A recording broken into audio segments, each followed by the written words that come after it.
Hi everybody, and welcome back to my channel. I'm Melissa Ford and this is Damsel of Success, where we talk about all things money. So as of the time I'm taping this right now, it is the day after the presidential election and we don't know the results yet. So it kind of just got me thinking about uncertainty.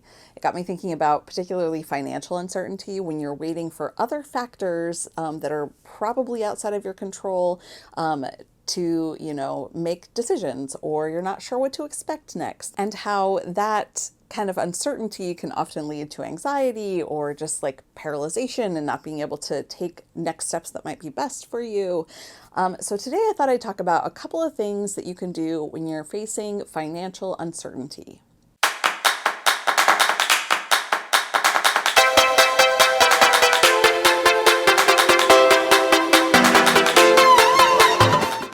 Uncertainty can be super stressful. I know it is for me. Anytime that something's not within my sphere of control and I'm like depending on or waiting on other factors that I don't have control over to kind of kick in or, play themselves out, then I have a higher level of stress about those things. I like to know the variables and then make decisions with those variables in mind. And if the variables are outside of your control, and there's nothing you can do about them, well, that's when you face financial uncertainty. And I've definitely had those things in my life, times when I haven't been sure about like whether or not I'm going to get a job in a certain area, whether I'm going to be moving to a different area. Right now I'm facing a little bit of uncertainty about, whether or not I should refinance my current place or wait until the spring and put it on the market. And a lot of those uncertainties that I'm dealing with right now are based on wanting to make the best financial decision for myself, given like the economic circumstances, and without knowing how the economy is going to perform, it makes it a little bit difficult to make a decision. Some part of it is forecasting and fortune telling, and obviously I'm not a fortune teller. I don't know the future, so that doesn't help a lot. But there are a couple of things that I typically do when I'm trying to figure these things out. I want you to be able to move forward as much as possible, regardless of what the circumstances are, and try and assess the situation to do the best possible thing for yourself. One thing that I like to do, and this sounds a little bit dire, but is to talk about the worst case scenario. Like, what's the absolute worst thing that could happen? And if it happened, how would I deal with it? So let me give you an example. Let's say you are living paycheck to paycheck, right? And maybe you're in an industry right now that is suffering because of the pandemic, and you're not sure if your job is super secure. So what happens if you lose your job? Well, probably what happens next is that you try and find another job. And maybe you do, or maybe you don't have a savings fund that you've put aside to help you through that kind of time. So, like I like to go all the way down this spiral, so bear with me here. So maybe, you exhaust your savings before you're able to find another job. And that means that you can't pay your rent. It means that you're behind on your bills, and, you're in a situation that's really, really unfortunate. So what happens then? The key here is to keep asking yourself, like, what happens then? Well, in my case, I feel like I've got a few friends that would at least be willing to let me couch surf for like a week or so. And if I pile all those weeks on top of each other, I feel like I have a worst case scenario of, like 2 months to 6 months of, couch surfing time without totally exhausting my friendships with anybody. And in that time, I feel like I'd be able to find a job. So that's one way to think about it. But I even go farther than that. And let's say that it is that, like, next step farther where like I'm not able to find a job. Well, I always have my trusty camping equipment. I know that's so silly to think about, but it's where my mind goes, and it kind of makes me feel more comfortable. I hope this isn't making you feel more anxious to kind of go down the darker side of this road, but it makes me feel more comfortable to know that I've got this little backup. Like, worst case scenario, I can find a place to camp out. I can, count on the charity of food banks to see me through, and use public libraries to continue to try and find work. So that's kind of my worst case scenario and what I do if I, experienced it. Now, all those things, they really suck. I'm not going to lie. Like, none of that stuff is exciting to think about or pleasant to think about. It would be super hard. And I know that there are some of you out there that might be going through this kind of stuff right now. And it is difficult. I'm not going to sugarcoat it. This is not where anyone wants to be. Particularly when it's completely out of circumstance and not of your own actions, that makes the pill even more difficult to swallow. But I do find comfort in knowing that no matter what happens, I can take care of myself to some degree. Yeah, it would super suck. Yes, acknowledged. But it wouldn't be the end of the world. I could get through it. So you have hung out with me here and you have gone completely to the dark side and seen, like what happens if the absolute worst happens. So now what I'd like you to do is go totally the opposite direction and think like, well, what if the best case scenario happened? What if, not only did you not lose your job, but, you got a promotion, right? But the key that I want you to focus on here in this, like, fantasizing about what the best case scenario could be or the best turnout of that situation could be is that you can fantasize all you want about anything except somebody else coming in and solving the problem for you. So there's no winning the lottery, there's no fairy godmother, there's no, rich relative who you didn't know about passing away and leaving you a ton of cash. None of that is happening in these fantasies. But otherwise, fantasize away. What could happen? So I gave you an example of like living paycheck to paycheck and being in an industry where right now you're not 100% certain if your job is still going to be around in a month or two. Well, what if you were able to solve a problem for your company that made it more relevant and more profitable during this time? And because of that, your company was more successful. And not only that, but because you did that, you were recognized and you got a promotion and made even more money. So that's one way to think about it.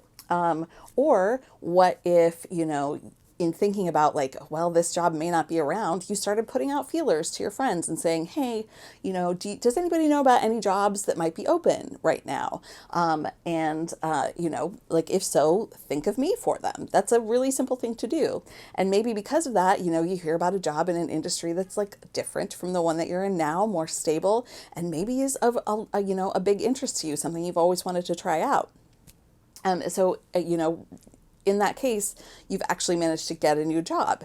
But like I said, each of those two scenarios, you're actually taking action to make the situation better. And I just like thinking about it from that perspective because I think it takes off some of the limitations we put on ourselves, and it also kind of slides that anxiety over to the side for a minute, and it allows us to think, well, if I could take even more control of my current situation, what would that look like? What could I do? How could I make this situation better? And sometimes that just lets me kind of see things from a different angle and possibly come up with a solution.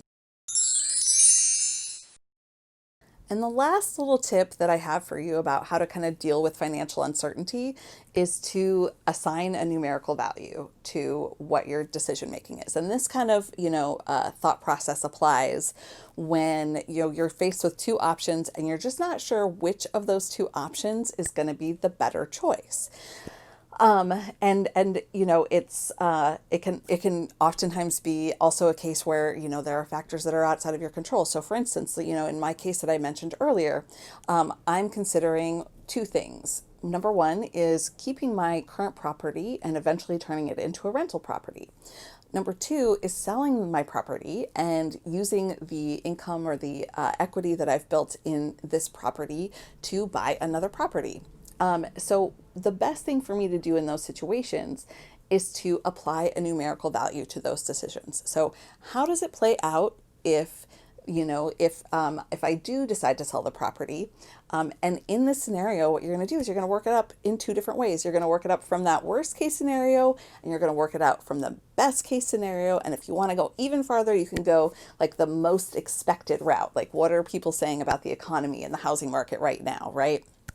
And you can kind of, work up a scenario based on that.